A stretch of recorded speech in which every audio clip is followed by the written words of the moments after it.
Don't look for permission, focus on execution. There's nothing more fun. My whole life I was told what I was doing was wrong. It was crazy to launch an internet site for a liquor store in 1996. People thought the internet was a fad. Forget about, is TikTok a fad? Some of the OGs in here know, we debated if the whole thing was a fad. Right? And then I did email instead of catalogs, and that was not smart. What's email? And then I bought Google AdWords, and I was spending more money on Google AdWords than I was spending on direct mail and newspaper ads, and that was stupid. And then I sat down and started filming a wine show on YouTube a month after YouTube came out, and people thought I lost my mind, let alone that it was stupid. And then I took all the money I had in my life, that I saved my whole life, and invested in Facebook and Twitter 5 years before they became public companies. And all my financial advisors and family and everybody else thought that was stupid. I'm only excited when people tell me it is stupid. That's when I know I'm about to do something smart.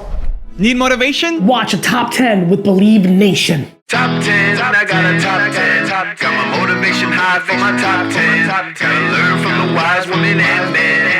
All my life, like 9 for my top 10, top 10, 9.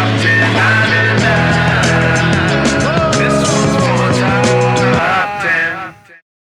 Hey, it's Evan Carmichael, and I make these videos because you are probably the most ambitious person in your circle, but you know you're capable of more. And you get that push by surrounding yourself with the best. So today, let's learn from one of the best, Gary Vaynerchuk, and my take on his top 10 rules for success. Enjoy.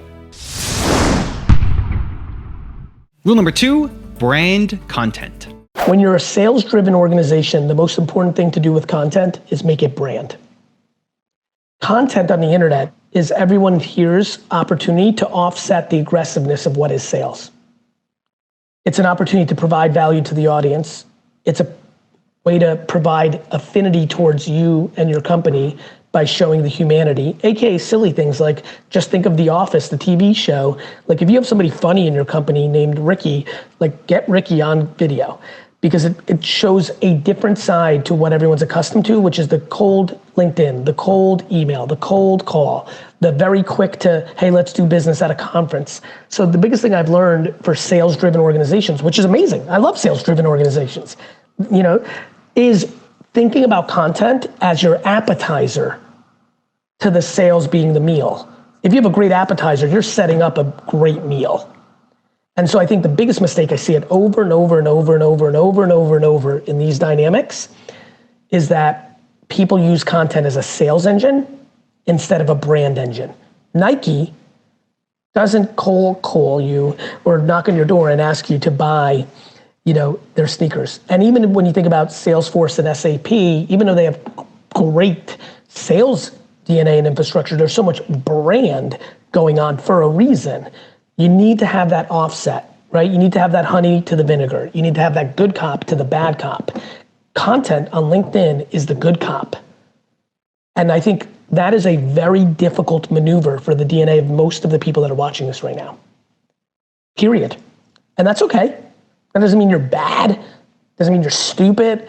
It means that there's a humongous, uncomfortable, monstrous opportunity that if you heed the strategy of what I'm talking about and start implementing it, like why not do an hour of Q&A on LinkedIn and just answer questions? Everyone's so fear-based and so lack of, people are not abundant, right? Like I give away all my best advice. I'm not scared of somebody starting another agency or another agency taking it. Like it doesn't matter, the world's abundant. I'm gonna get mine. Rule number 3, control the size of your business. How many people here own their own business? Great, this is gonna really hit for a lot of you. There's a lot of people that you can talk to afterwards. If you guys see this man afterwards, tell him that built companies and they built it, let's say from 0 to $1 million a year or $500,000. And they loved it, life was awesome. But from $1 million to $1.5 million, that screwed it up.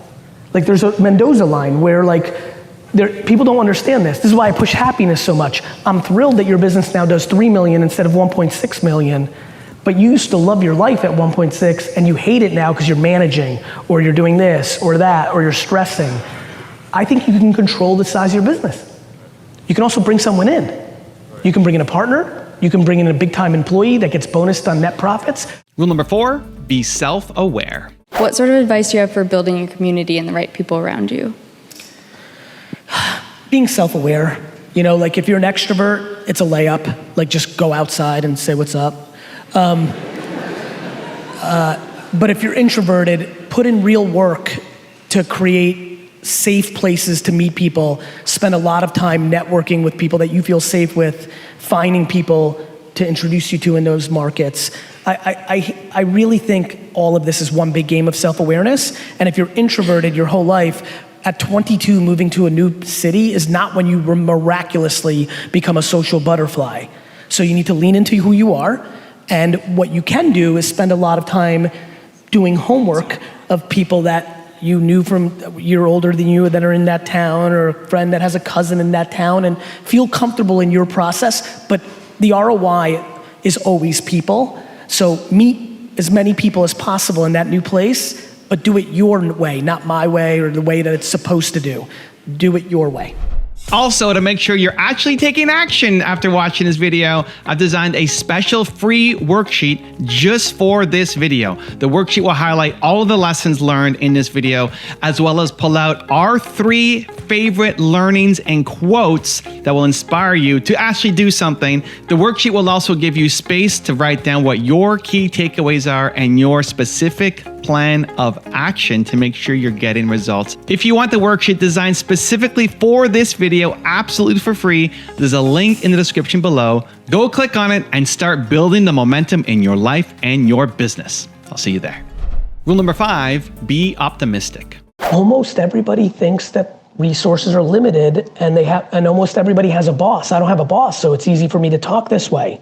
You know, I have empathy and compassion for somebody who's listening right now and does a seminar and gives away a lot of great advice, and then their boss coming to them and saying, what the hell are you doing? That's like how we get clients, and then they get fired or lose their bonus or are pegged down in the organization.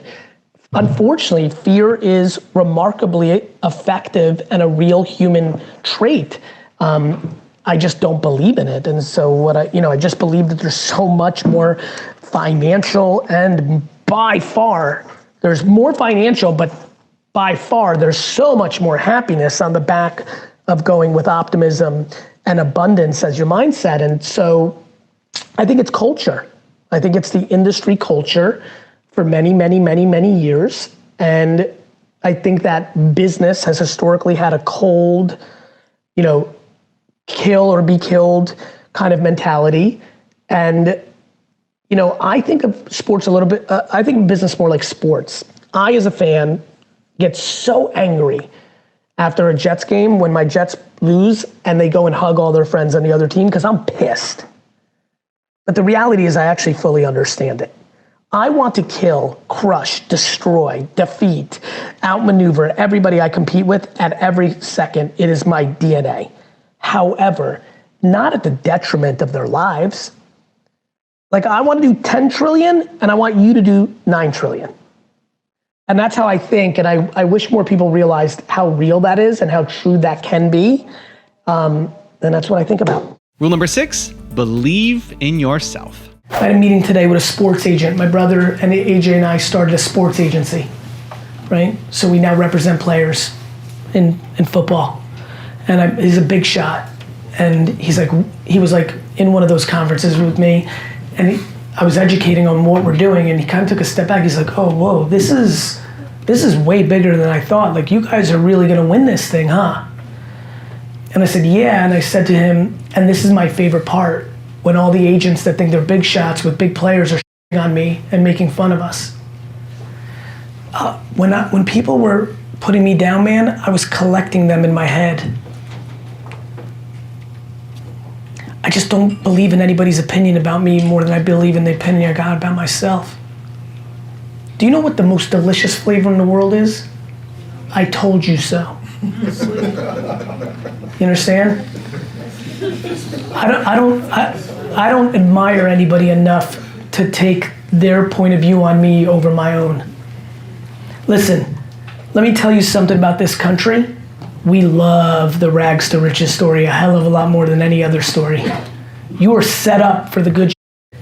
It's just, are you gonna work hard enough and get into the right mental place to get there? Rule number 7, love the value of yes. I think too many people overvalue their time when their time is worth nothing. So, this is my favorite one. Like, I love when people are like, yo, is this worth my time? I'm like, well, and it's in a business context. I'm like, well, how much money is your business making? They're like, yo, I don't have one yet. I'm like, well, your time is worth 0. So I think people are audacious with their time. They're fancy before they're fancy. So everything's worth your time when you're at 0. You may bail. I'm a big believer of I'm in yes culture. My whole game is yes, comma. I'm not a great person to ask the no thing. I think there's people that are more disciplined at no. I just like the value of yes. And then if I'm a week, an hour, a year in, and I've realized it's not right, I leave. I bail. Because I'm not worried about the loss, because I'm not hearing anybody's opinions. I think you get context.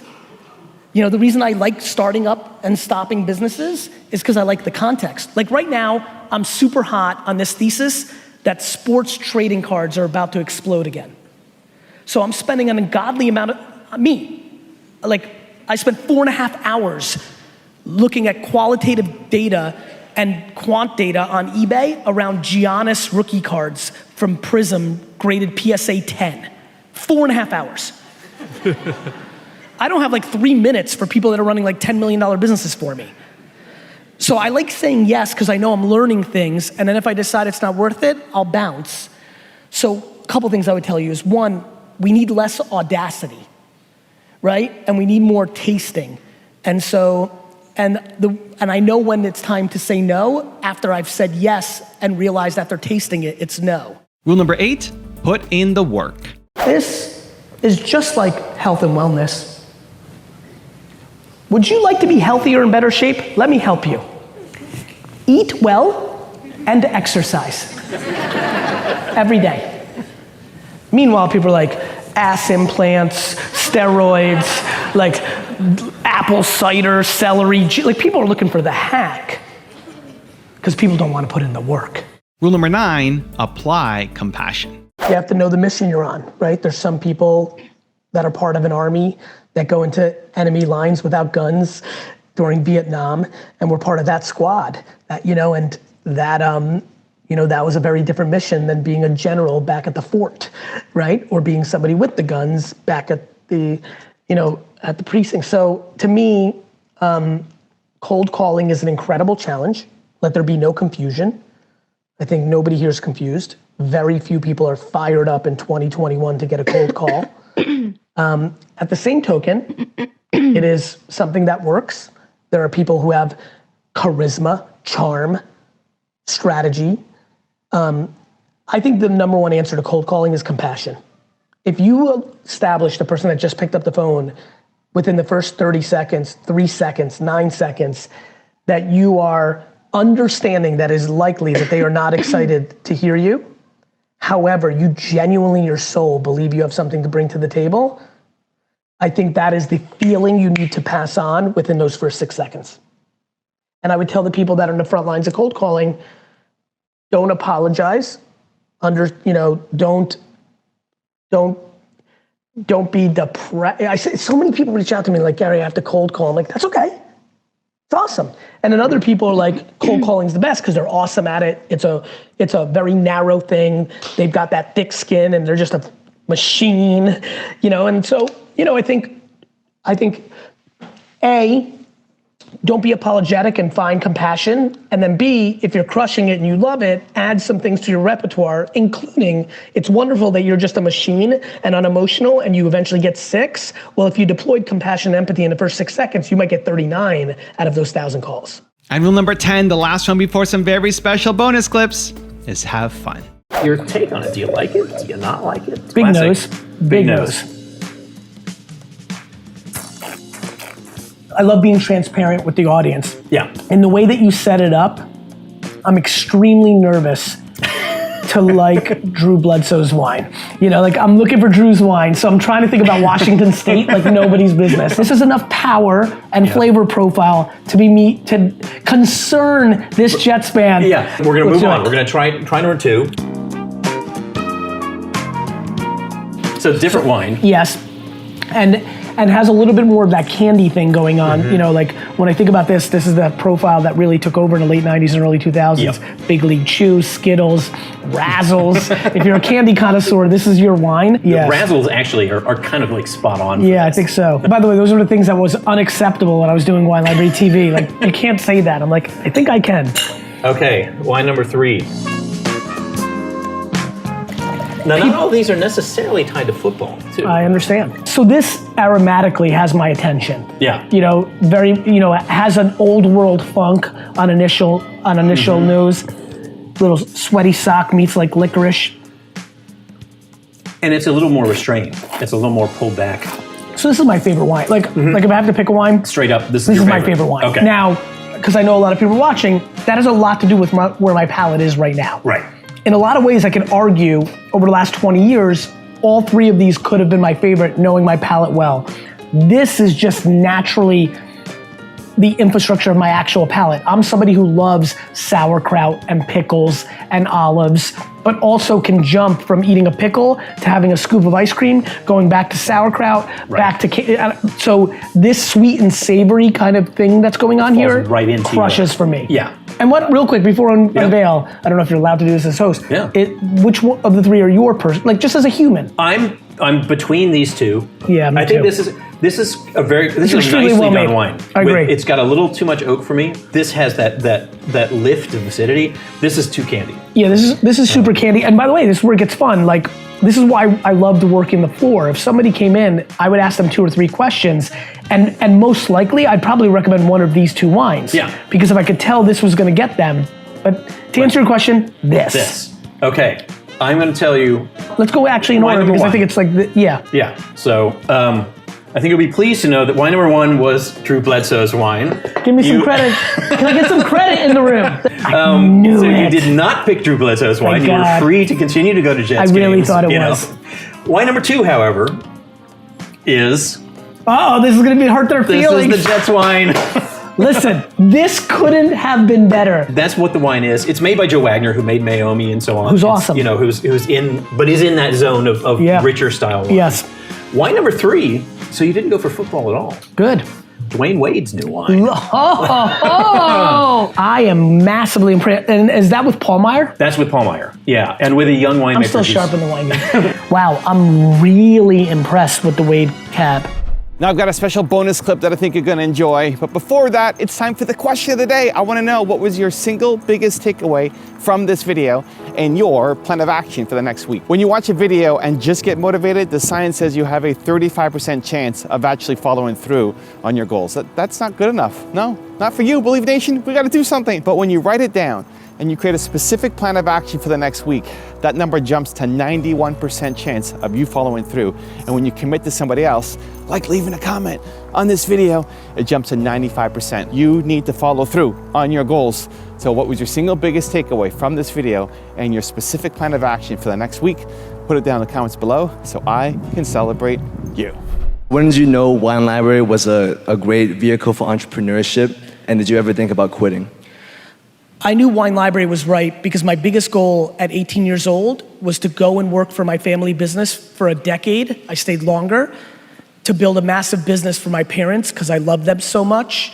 And I had to give more than I took. And so they gave me so much, including life itself. And so, you know, it was a brain twist of like, how do I do this? So the biggest thing I'm proud of on earth is that from when I tell kids to be patient, they don't know my narrative a lot of times. I, as a 22-year-old kid, worked for my parents' business for 12 years, every day, every Saturday, gave up my entire social life during my 20s, which is the prime, took my family business from a $3 to a $65 million business, and then left at 34 years old with no money because I never paid myself more than $100,000 a year because I poured all the money back into the business, and I owned 0.0% of the business. What do you think the minimum amount of money you want to make for your life? Like, what would be the minimum amount of money that you make every year that allowed you to live and do that content media site. What do you think? Maybe 40, 50,000 pounds, maybe. Great. So you're like, what is amazing about that, if that's where you're at, well then at this young of an age, and that's where you're at, and the fact that you're even here, and you know, it's just unbelievable amounts of content in written, audio, and visual form on Instagram, Snapchat, Facebook, Twitter, and YouTube, and podcast. And I will tell you, I would be flabbergasted in 3, 4, 5, 6 years, unless you suck, which you may. But if you don't suck, and you have that little of a financial need, right, which is remarkable, which is the biggest thing. Somebody here, I don't know if they're here, said, you made me realize I didn't need Rolexes and things of that nature, right? Like, the biggest reason so many of you will fail is your number for success is far greater than his.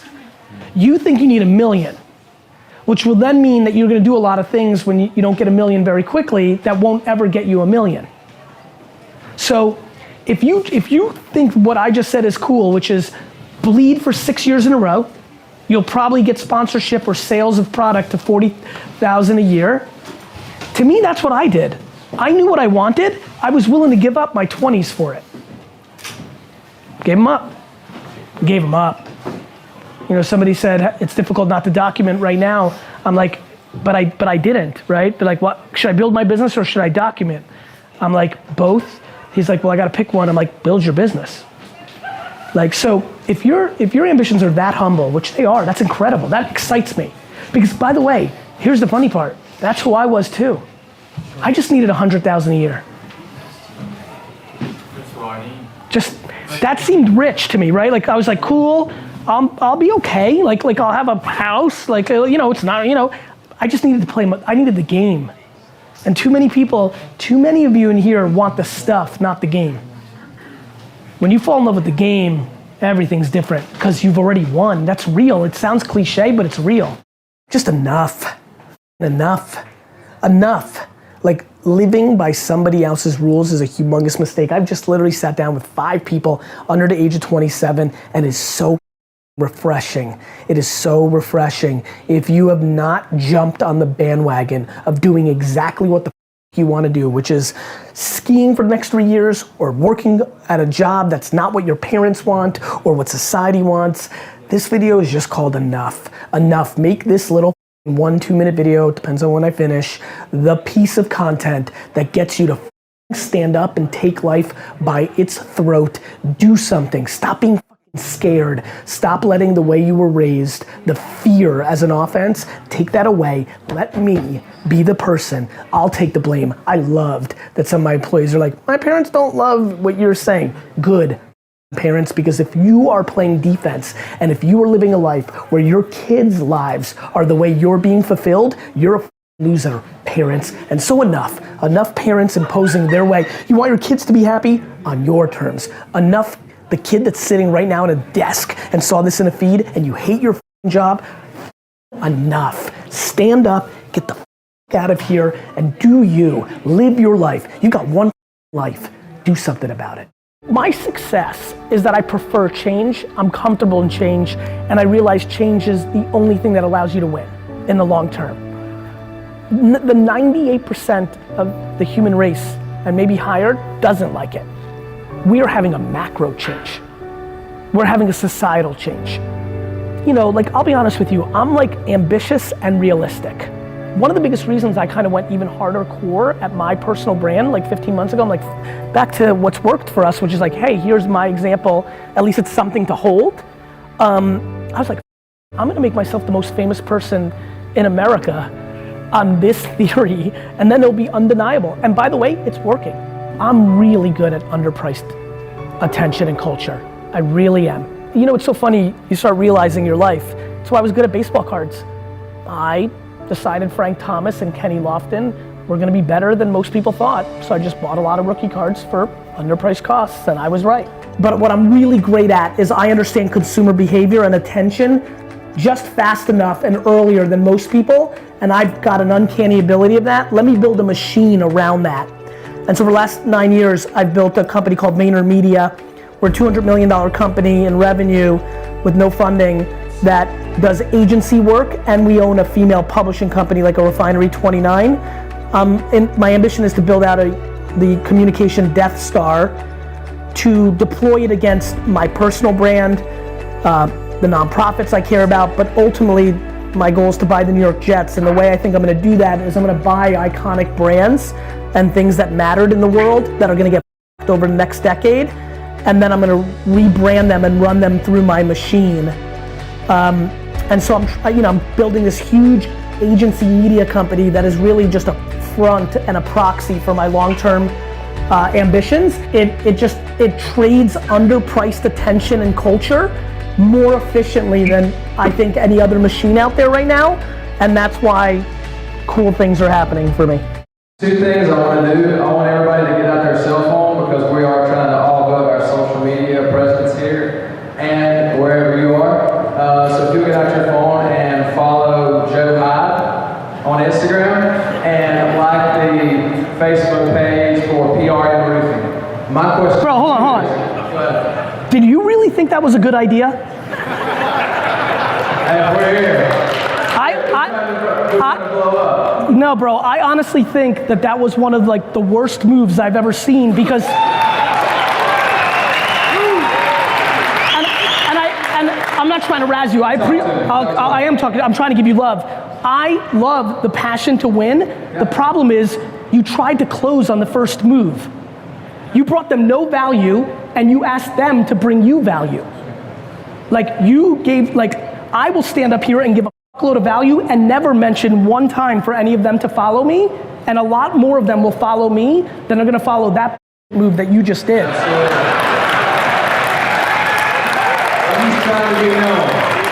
I get it, but this was back to the question that just happened, and this is why I want you to win. That move is always gonna lose. You can't go, tonight when you go out in Vegas and you see a pretty girl at the bar, you can't go up to her and the opening move is like, here's my key, let's go. But that's what you just did. Let him hold it. But that's what you just did to this audience with business. Because this is an industry where it's kind of like dog eat dog world. So why are you succeeding and giving all your secrets away at the same time? I mean, because doing the right thing is the right thing. Karma is practical. You know, I heard somebody rant earlier, right? That's like, hey, when I win, I don't think it's coming out of you. The guy that closed, I couldn't know who was on stage, but I believe in that, right? Because I love the idea of 85 people here going and listening to me, winning. I didn't make anything for it, but it then becomes brand. If she goes out and listens, and then 2 years later, she's having dinner with a friend, and she's talking about what happened to her life, that friend might be the CEO of GE. You know, I'm playing with the biggest brands in the world. I'm not trying to monetize my audience. I'm trying to just bring the most value in the world and let that lift all my other opportunities. So I think giving away your best secrets is the greatest strategy for 2 reasons. Karma is practical and leads to more business, but here's the secret, and it's even funnier. 99% of these people are not gonna do anything about it.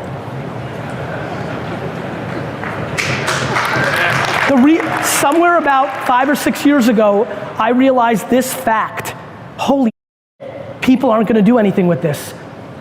So, like there's still gonna be plenty for me, and I'm gonna be the most lovable guy ever. I love this. So, you know, you've gotta try stuff. The biggest reason you don't know what you want to do is you haven't tasted enough things, and the biggest reason you're not tasting enough things is you're worried about finding it too fast. Start with the finish line. All right. Too many people are just worried about tomorrow. Go backwards from what you want to achieve financially and in your legacy, and then make all your behavior every day map to your finish line. The way that a 20-year-old can make the world better 20 or 30 years down the line is by making themselves better first. I think people don't realize that the way to be selfless is to be selfish. It's very hard to change the world if you're not good.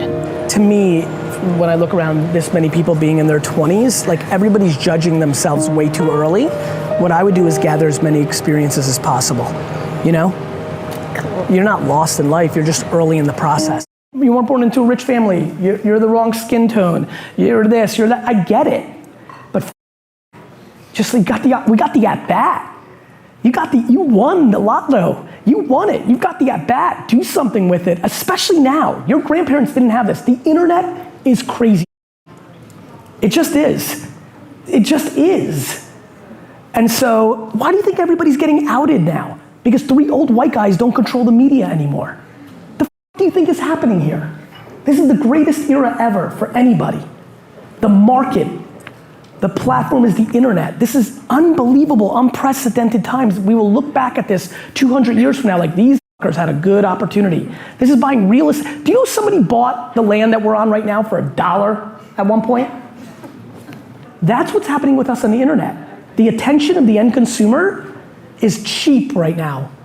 You can grab it around whatever the f you want to be about, and it doesn't cost you anything other than your time. And so many of you are complaining, but then are too fancy to put in the 15 hours a day to get it. I got no respect for that. I got no respect for anybody who complains and isn't putting in the work. Because it's an excuse to not do.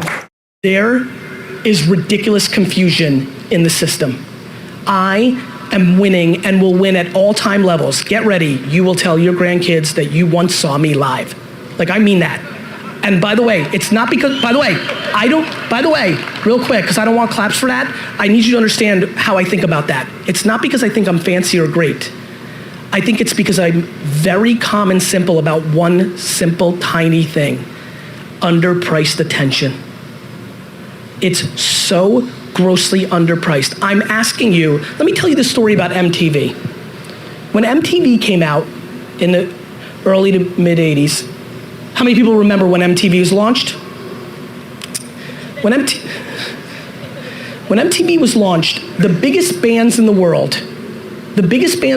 got together for a dinner that one of their managers told me about and decided that they would not make music videos for MTV because that was giving away music for free. That why would we spend money to make a video, put it on MTV, when that's giving people the music for free and they will not go out and buy the record. At the same token, up and coming artists, Madonna, Duran Duran, and on, understood that it was where all the attention of the youth was, and it was a gateway drug to the sale. They understood that MTV was a jab, not the right hook. Facebook and Instagram at this second is the most underpriced scaled jab in the history of marketing, except for one other moment. From 2001 to 2005, Google AdWords was a ridiculously underpriced jab. How many people here took advantage of Google 2001 to 2005? Raise your hands. So for you really know. That's how I did it. Wine Library had no money, but when you're buying people who want to buy wine for 5 and 10 cents a click, it works out real fast when it's that underpriced. One company during that time acted the way I'm aspiring to act right now as Gary Vaynerchuk on social media. One company from 2001 to 2005 spent enough to justify how underpriced it was. That company was a small book company called Amazon. Amazon, as you all know now, is the company of our world. It will win everything. It hasn't even begun. Literally, the only thing that will stop Amazon is antitrust government involvement. Otherwise, it will destroy everything. It got its fuel from Google 2001 to 2005.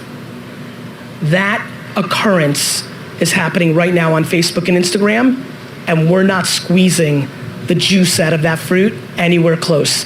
At least we have picked up the fruit. I'm getting more and more intrigued by mindset because I used to think of it as fluffy, like self-help, and now I think of it more as strategy. What's your strategy in life? Somebody asked me on Instagram after I posted this, Gary, if the mindset has been skewed, how can you bring it back? And I answered by surrounding yourself with people who have the mindset you aspire to.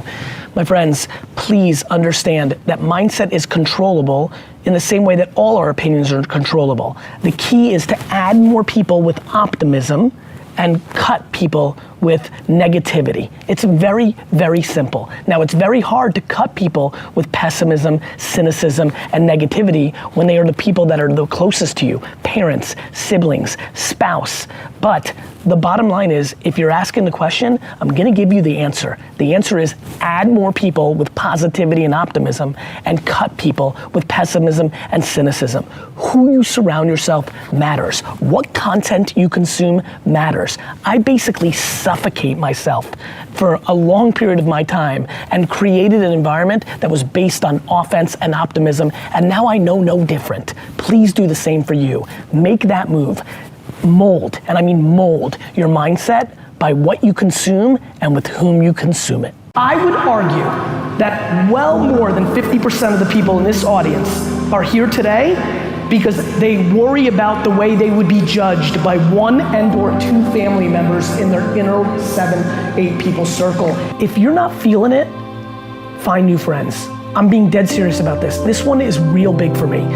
Who you hang out with is a huge deal. And again, these are all tried and true things, right? We've heard you're the whatever of the 5 friends you spent, like that's real. Add one new winner friend. Like, you know what I mean? Add one new winner friend and cut one loser friend. Like, yeah, I know he's been your boy since 4th grade, but he sits at home and smokes weed and plays 2K all day. Like, you can only love him so much. On a bigger macro, patience and failure, they all ladder up to one thing, which is insecurity. The reason people don't put themselves in a position to fail, the reason people aren't patient, is they value other people's opinions too much, which then dictates their behavior, which then gets into all of this. Realize is if you, like, don't hold on to it with the thought of in case it fails, because you just need to realize it's your scarlet letter. Literally the reason people are scared, always, is the outside force. Having a failing business and everyone's like, oh, see, you could never do, or whatever the cliche is, right? Yeah. It just doesn't matter. You know why? So that's one piece. Yeah. But they told me I couldn't do this. It'll never happen. And even if it didn't succeed, what? They're such better people? Like what? I'm such a better person than other people because I can build a business? That's 12 years ago today, I asked somebody on my team to run to Best Buy, pick up a little Canon camera, set it up. I picked 3 bottles of wine, I put them on a table, I filmed it. First time I've ever filmed anything with the purpose of anybody seeing it. Hello everyone and welcome to the first episode of Wine Library TV. I am Gary VayNERCHUK, Director of Operations here at Wine Library at winelibrary.com. And it started the process of where we are here today, 12 years later.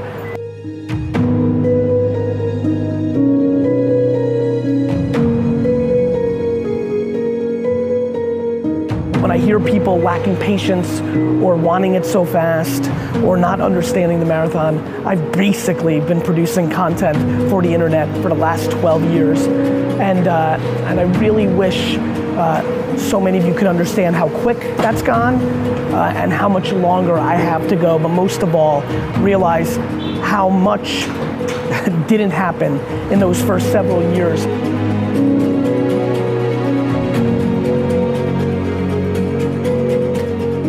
How much I needed to persevere and build an audience, how much engaging and replying to people along the way and building relationships and hugging and kissing babies and grinding and believing. And most of all, what's so interesting is I sit here right now outside this airport knowing that 65% of you didn't know who I was 24 months ago, 15 months ago, that my current place of attention is a current phenomenon. It's a 15, 16 month phenomenon that things kind of took a little bit of a hockey stick moment, which means 10 and a half years of grinding and putting out stuff and wanting to share my thoughts on wine, on business, on entrepreneurship, day in and day out, while I worked all the time, building businesses, while this wasn't even my full-time thing. I have so much empathy that you want it. I have so much empathy and want for you to get yours. But Jesus, this doesn't happen overnight. It just doesn't. I know that if I can suffocate all of you today to take 25% of your take-home income this year and pour it back into 2 people who do video and written word, and put it into Facebook and Instagram ads, literally all of you will email me 24 months. Actually, if you can start right away, literally 25% of you are going to come to me this time next year, right here, and be like, holy shit, I've been listening to your stuff for 7 years. Your keynote was different in Miami last year at this time. I listened. I said, I don't need to go to Ibiza 3 times this year. I don't need to buy a better BMW this year to make me feel good with the neighbors.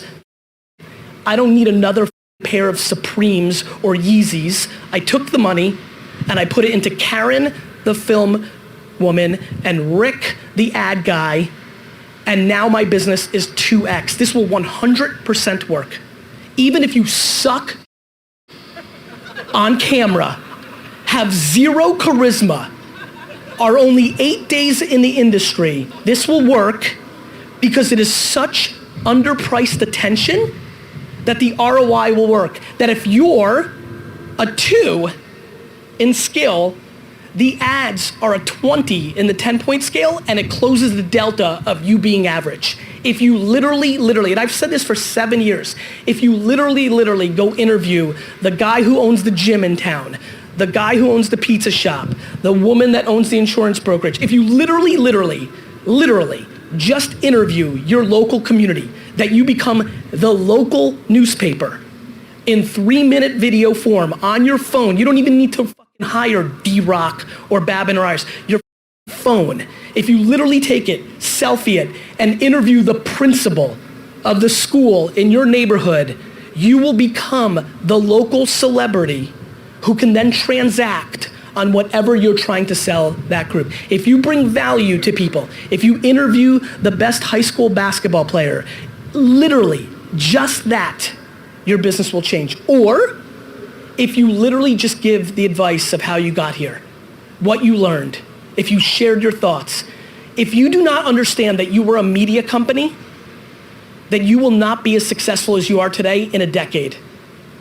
And that's not interesting when the alternative is you're 4 to 7 times bigger. The stake, guys, you have to understand what happened to Blockbuster and Netflix, what happened with Uber and taxi companies, what happened with hotels versus Airbnb is happening with you as a human in your business.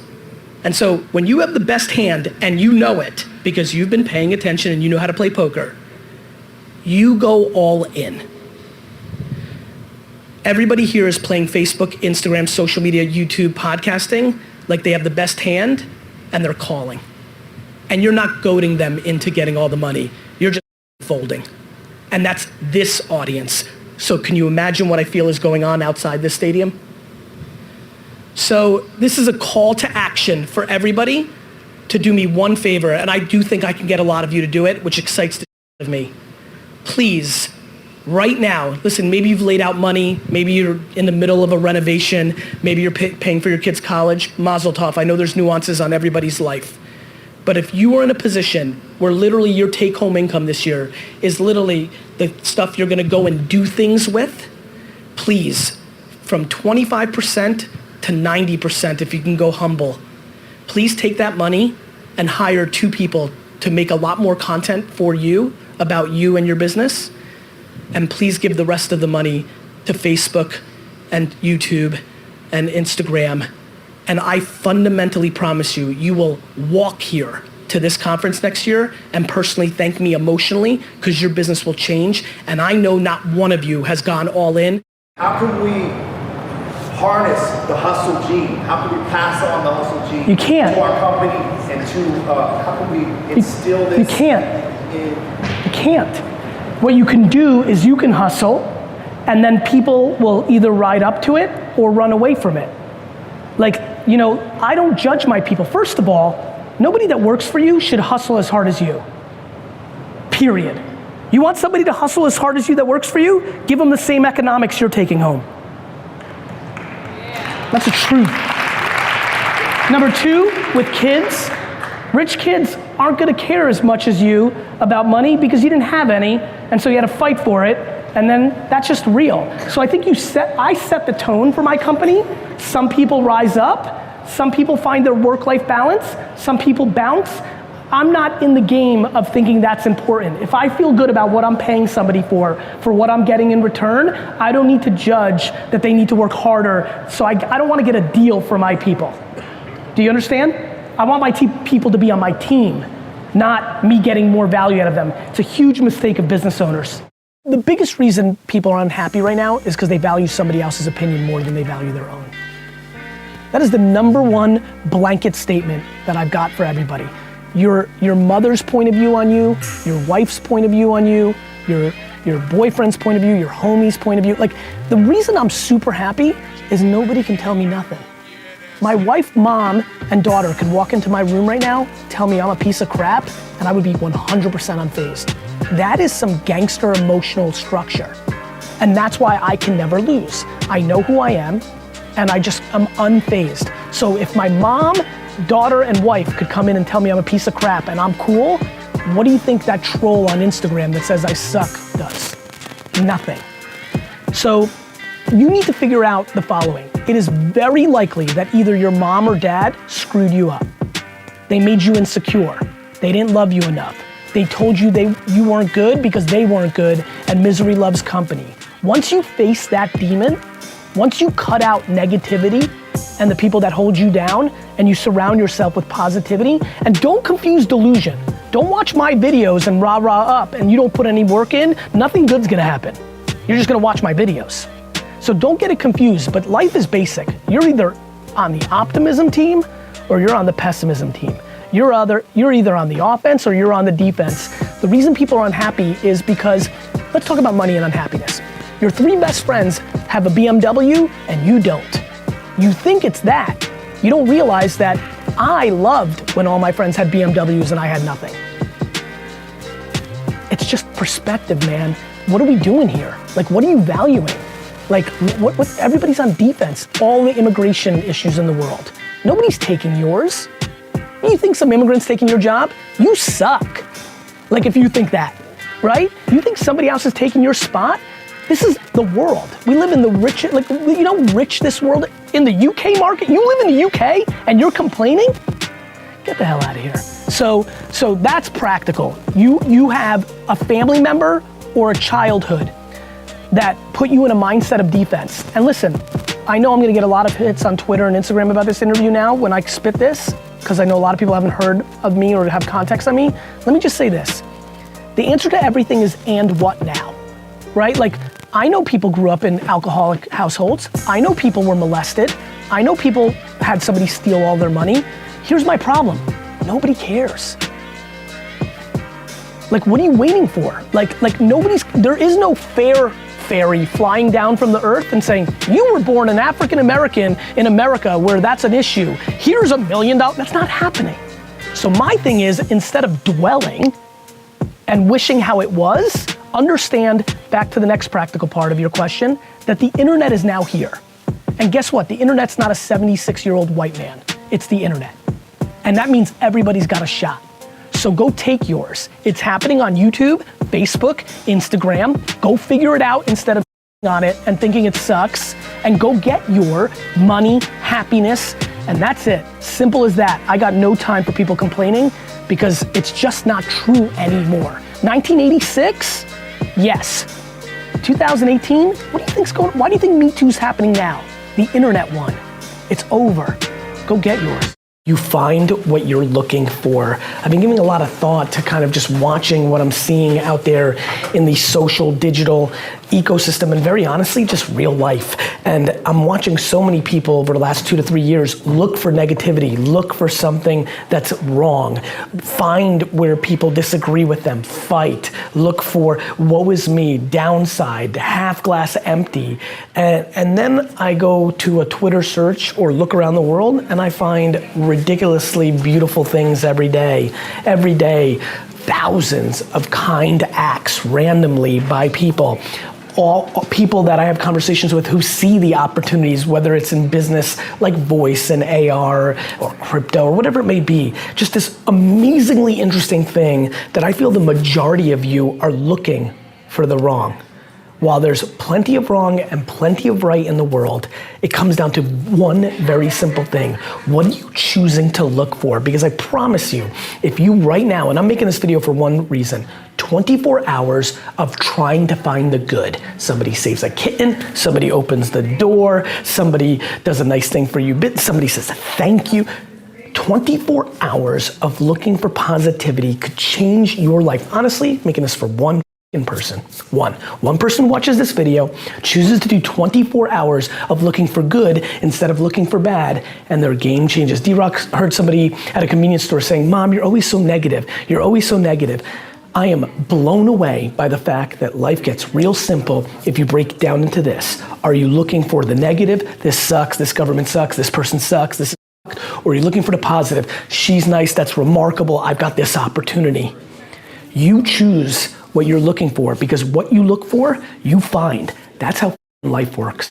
I know you help a lot of people start, especially younger people, but how does a person with 4 kids who's listening right now, doesn't like his job, but just can't quit and sell stuff and find stuff in the junkyard? So if you're listening and you're over 42, let's just use my age, there's something interesting. You said something that I help a lot of people that are younger. It only has to do with one thing.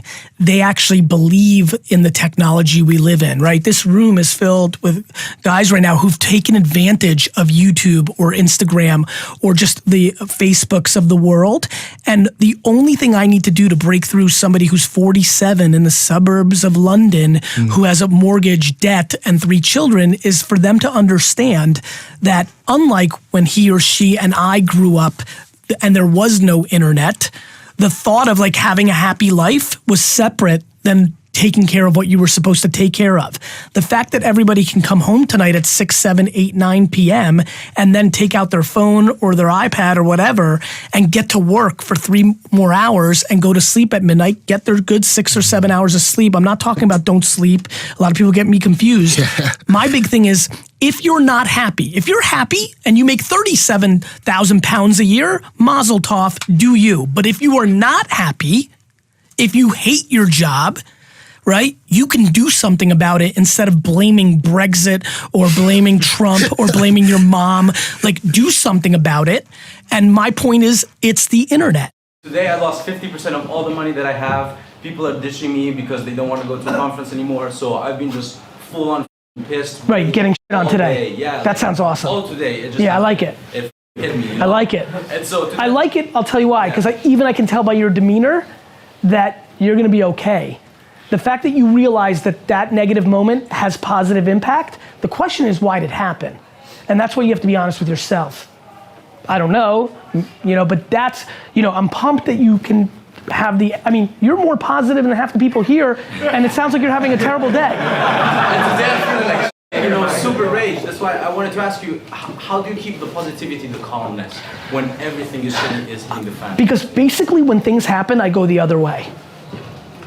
So tonight, I just was reminding myself every time you came and the next person came, I was just reminding myself, literally in my own head, saying, you don't mean I said it to one of you.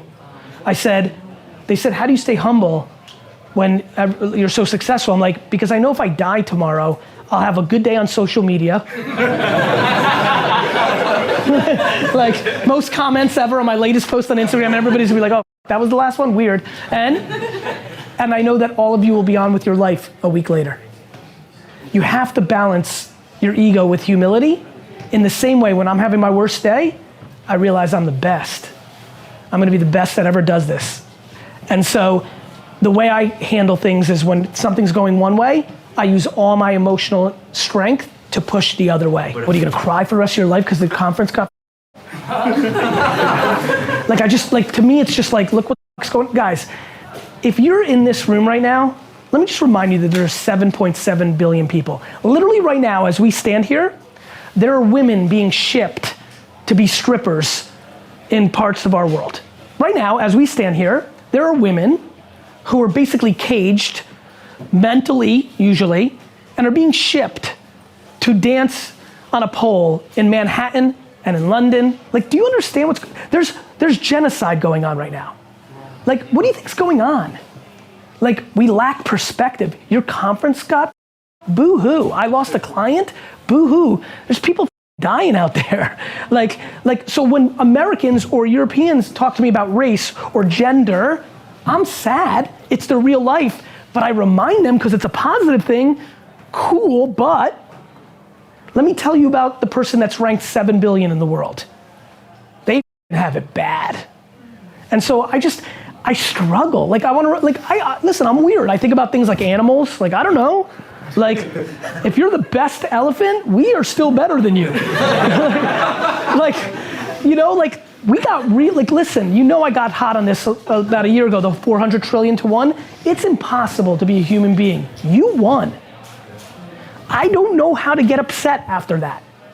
I keep it in perspective, right? You're gonna learn from this. I promise you it's failing because of you. And when you start owning your and not blaming other people, and I think this is the kick I've been on lately on Instagram, right? Blame yourself. You know why I'm always happy? I blame myself. When you blame yourself for real, you're gonna always be happy because you don't feel like somebody else controls you. My big ambition is to be an all-time entrepreneur by both my success and my career, but what has become more evident to people, I think, recently is also by influencing as many people as possible in a positive way so that they get theirs. And that means the person that goes from the job that they're not excited about to making 84,000 sterling a year, being happy talking about their proper football team on Instagram and YouTube, to the young gal right now in Sweden who's gonna start a $500 million media company. So I think to be the great entrepreneur of this generation, there's clearly the Bezoses and the Elon Musks and the Zucks. I don't think I'm gonna be able to create that kind of wealth. I just wanna create obnoxious amount of wealth. But $1 billion and 1 billion people, I think puts you above everybody else. And I think that is where my behavior is right now. Why am I doing this podcast? But VaynerSports, VaynerMedia, the book, K-Swiss Shoes, podcasts. Yes. You do a lot. Yeah, man. Look, here's what I think. I think we get one at bat. The number one thing that scares me in life is regret. I really, really, really don't want to be on my deathbed, whether that's tomorrow or when I'm 97, and think, I should have done that. That spooks me, right? Hard work, people judging me, trolling me on social media, all the stuff that normal people worry about, I don't worry about. I worry about regret. And so I'm trying to squeeze everything out of my life. And so, yeah, I do a lot. Underpriced attention. Talk about it. My religion. How do you find, so let's just say if it's on Facebook now, how do you say, okay, it might be on Twitter in 2 years, or how do you go about finding that underpriced attention? And how do you know it's underpriced? Too many of you in here have ego around your time when it's the only thing you got. So the reason I always know is because I work. I try things, I test, I DM you back, I tweet, I work. So when you're in, you taste it. And when you've done it for 20 years, you see patterns. Facebook's still underpriced. You just can't target 22 to 25-year-old African-American fans of football because other people are doing that too now. It's just like Google. Early on, you could just target soccer. One word, 5 cents a click. I did it. Wine. But then I had to put, at the end of the game, now, I got to put 2013, Heller Sellers, Zinfandel, long tail. Real estate. If you're right about London, look, this is my favorite. Do you understand that somebody once bought this building for $1? Somebody bought the land we're on for $1 once. That happened. It was a long time ago. How do you know? You're a practitioner. The reason I do is how I learn. You got to put out. All of you are like, well, I can't do podcasting and Facebook and Twitter. Oh, but I can vlog, but I can't. Why? If you want it so bad. My thing is why? If you want it so bad, why can't, if you want to have a media company around Caribbean food culture, why can't you? You know what I want to see? I want to see all your minutes. I want to see all your minutes. I want to give you D-Rock for the day. I want to watch you from the moment you wake up to the moment you go to sleep. Let me promise you something. You're going to get exposed. So that's why DailyVee happened. Because you guys, like a lot of you didn't know me before DailyVee. How many people knew me before DailyVee? Well, not bad, right? You got to really know me post DailyVee. Yeah. You heard hard work and hustle before, you were confused. And I've been doing that every day for 20 years. Like I wasn't born 6'7" and can run like a cheetah. I could wish I was something, or I can realize I am something and try to maximize on that. It's a game of poker. You get a hand. Nobody's gonna cry for you about your hand. Nobody's gonna say, oh, it's terrible that you're not fast or tall or gorgeous or can sing. It is what it is, and now the only thing that can happen is you can figure out how to navigate it. The second you stop dwelling and the second you start doing, everything changes. They don't give a The second you understand that and just start trying to make it happen with that energy, you win. So I'm 26. I want to be, I want to say a marriage counselor. I'm finding that every time I mention that, like, oh, you know, what do you want to do with your life? And I tell people this, their instant response is, you know, how are you going to do that? You're not married. My parents are divorced as of I was 8. Since I was 8, I'm not married. I can answer your question right away. We're gonna build an amazing. We're gonna build an amazing case study together. I'm gonna give you 3 names, and then you're gonna cruise into the sunset of success, which is let's figure out the 3 most successful coaches in the history of sport that everybody knows of that didn't play that sport. Bill Belichick, even though I hate him with all my guts, did not play football. He grew up in the football game, right? His dad and what was a coach and what have you. But Bill Belichick did not play football, and he will probably unfortunately go down as the greatest, or if not one of the greatest head coaches of all time.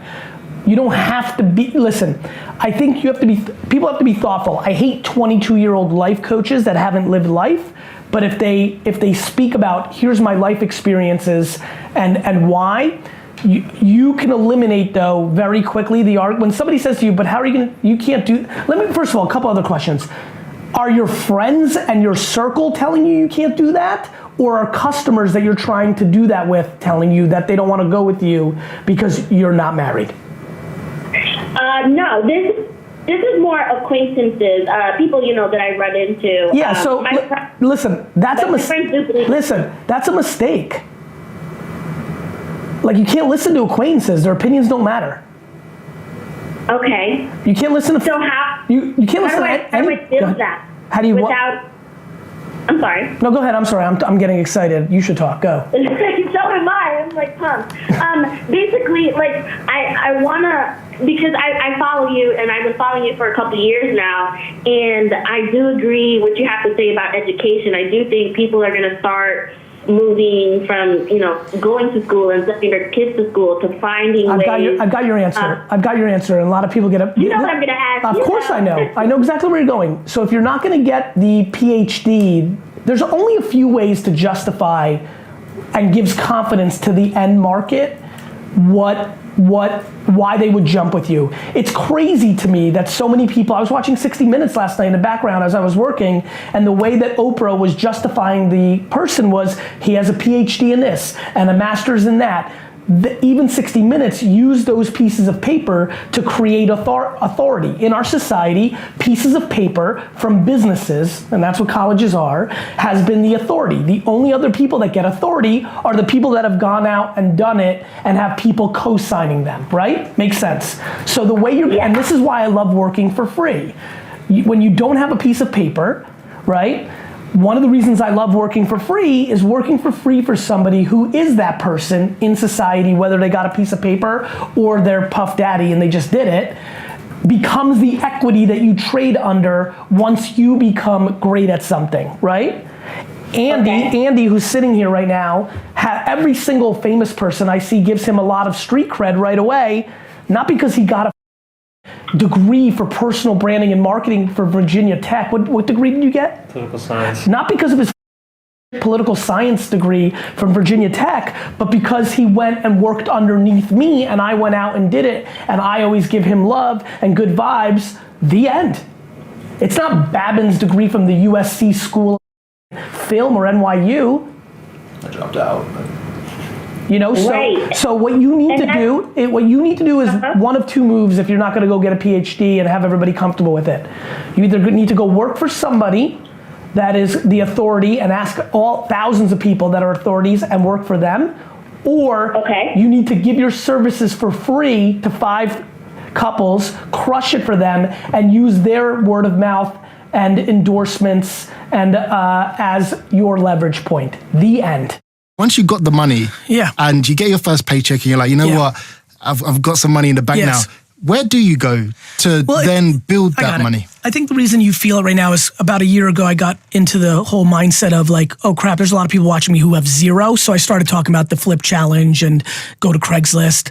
But in general, most of my career was talking more about people that had a little something.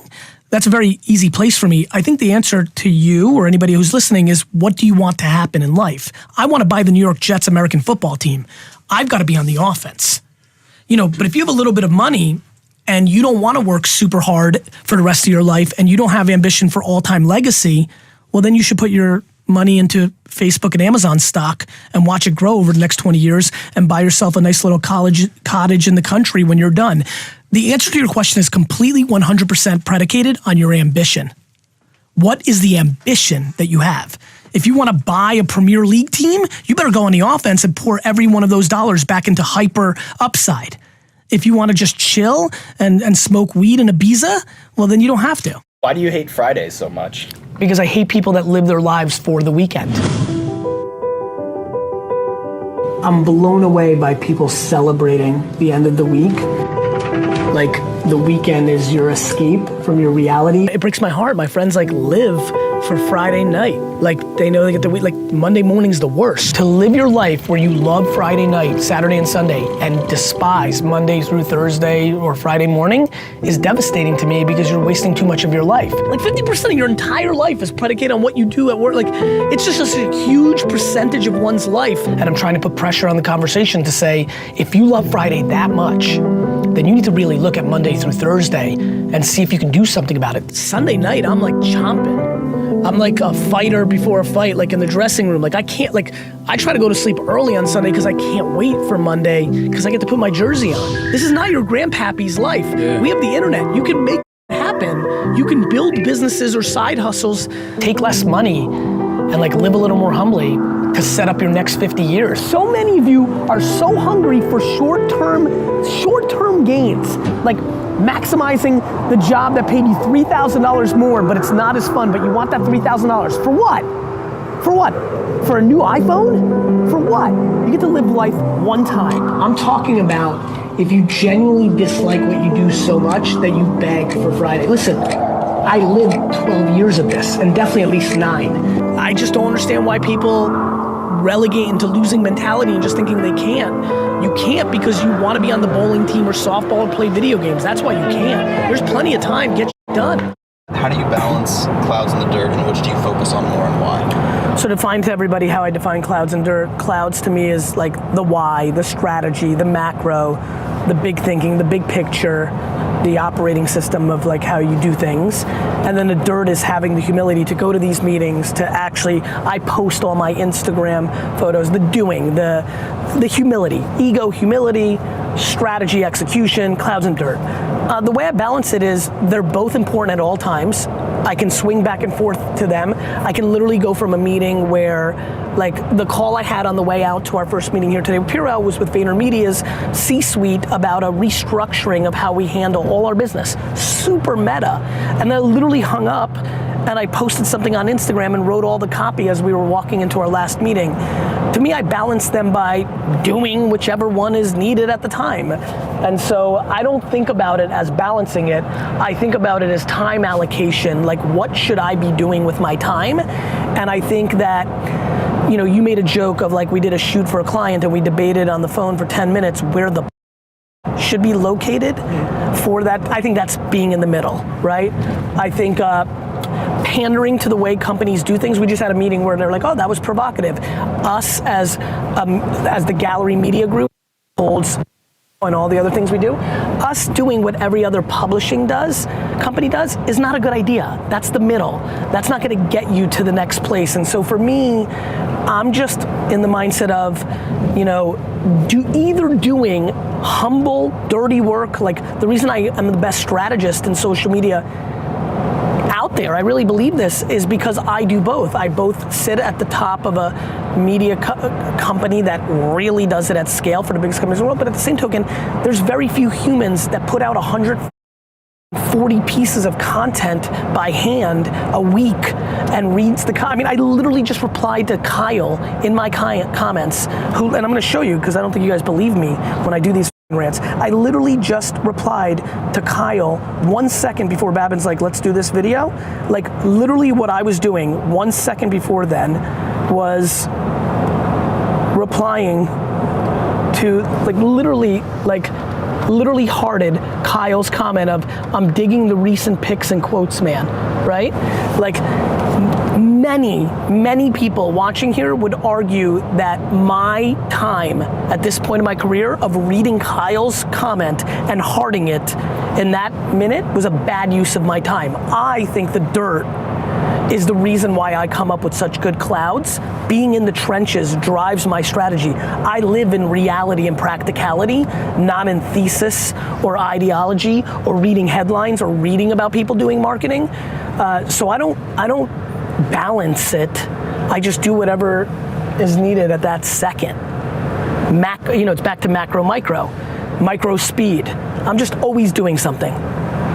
Right, Bobby? Like, that is the big breakthrough everybody on the team says. Like, there's just every second is, and so the reason I can do something every second is, and I don't watch a YouTube video or stand by the water cooler and talk about the Rockets game for 10 minutes, is because I always value the dirt. And so in that half a second that I had right now in the transition of the call that I just had about a macro VaynerX strategy, right? The second transition I had before I started doing a macro thing like the vlog was hearting Kyle's 2 cents on my last Instagram post, clouds and dirt. One theme that I really, people are like, yo, how do I build my self-awareness? How do I build my optimism? How do I change my mindset? It's the people around you.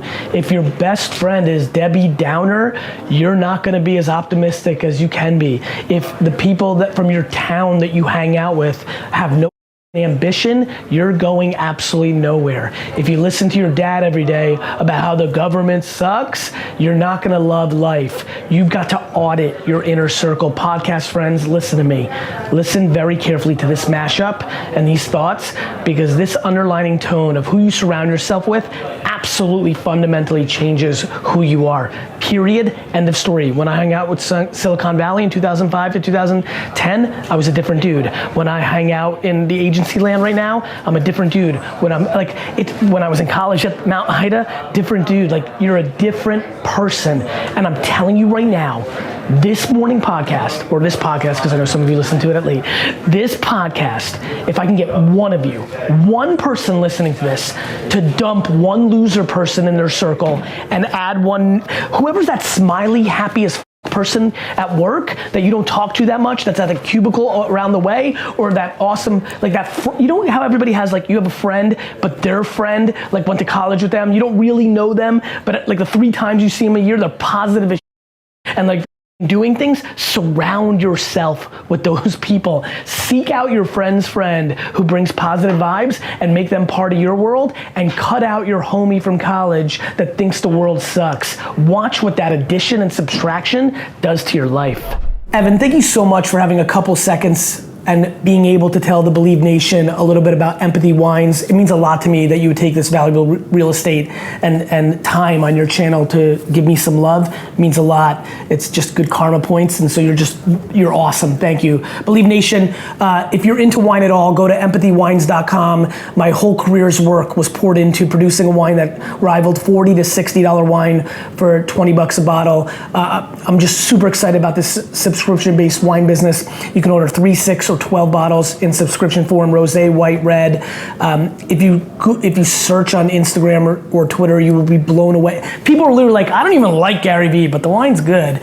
Super proud of the effort. Thanks, Evan, for the time. Wishing you guys all happy and healthy.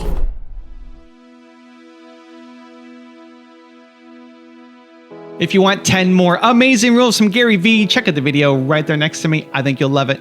Continue to believe, and I'll see you there. If you are fighting against technology, you will lose. It is the history of mankind. There's a lot of people who could be way more free if they didn't overextend themselves on what they're buying. The reason I always win is because I have intent.